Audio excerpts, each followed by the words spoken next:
So, Luca is the newest film from Disney Pixar, taking us through the heart of Italy.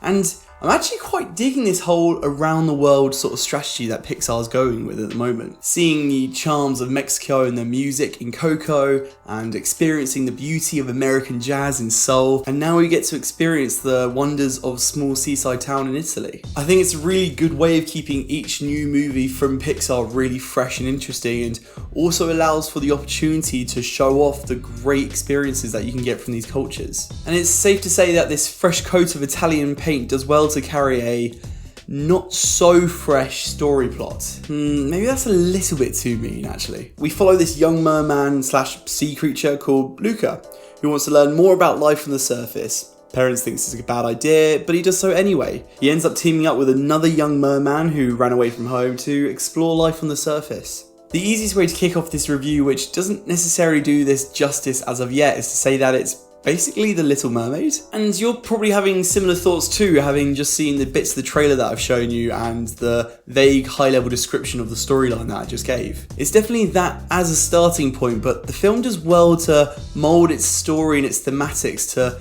make it something a little bit different from that. And the bottom line is that this movie is just really easy to watch and quite charming as well. It doesn't push the boundaries in any way. The visuals are incredible, but I feel like that's to be expected from a Pixar movie these days, and whilst the characters are quite quirky, they're not really that profound or deep. The main character of the movie, Luca, is by far the most interesting person. Watching him learn more about the world surrounding him and trying to conquer his fear of, well, everything. But for me, what brought this film to life the most was its depiction of a small coastal town of Italy. It was just fun to see that Italian music playing in the background with stereotypes put throughout the movie which were quite funny, and to have that overall encompassing feeling and theme of family, which made you just want to start spitting out Italian phrases left, right and centre. It's fun. And it's a little quirky, and the film doesn't try to pretend it's something it's not. The side characters in this film are fine as well, and I don't believe there's really anyone in the cast that's worth giving a shout out to, or that I particularly recognise, to be honest, although I'm pretty sure one of the mums is Maya Rudolph. I did actually think that the boy that was playing Luca in this movie was the same voice actor behind the boy in Coco. I don't know if it was anyone else, but they sounded incredibly familiar. Turns out it's not the same person, they just sound pretty similar.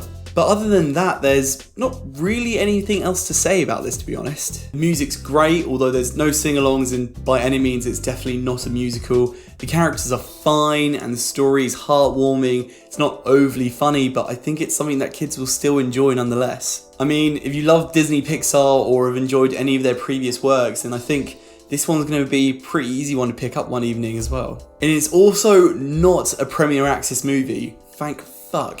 Which means that you can basically watch this without having to pay that extra £20 or $30 or whatever it is in the US. And you can just enjoy this with your normal Disney Plus subscription. But right, yeah, I think that's it for me here today, guys. Thanks a lot for listening. If you've seen Luca already, let me know what your thoughts are in the comments down below. Maybe you thought a little bit differently to I did. If you enjoyed this video, please feel free to leave a like and subscribe. It really does help me out. And as always, stay tuned for more reviews on movies, anime, and video games. Until next time, guys, take care. Bye-bye.